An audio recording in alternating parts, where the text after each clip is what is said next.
बिस्मिल्लाहिर्रहमानिर्रहीम। नबी करीम अलैहिस्सलातु वस्सलाम ने फरमाया कि ऐसे साहिब इल्म आलिम के पास बैठो जो तुम्हें 5 चीजों की तरफ बुलाए,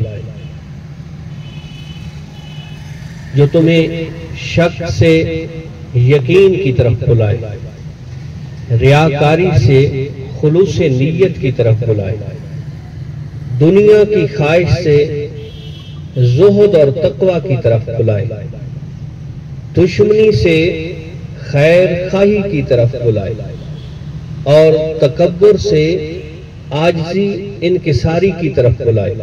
यानी ऐसे साहिब इल्म के पास बैठो कि अगर इंसान के अंदर ये खराबियां हों तो वो अपने एक इल्म के साथ तुम्हारे अंदर ये ज़ौक़, ये शौक़, ये खासियत पैदा कर दे कि ये जो आदात हैं, जो खिलाफ शरीयत आदात हैं, ये ख़त्म हो जाए और जिस तरह रब रसूल का हुक्म है वो आदात इंसान के अंदर पैदा हो जाए।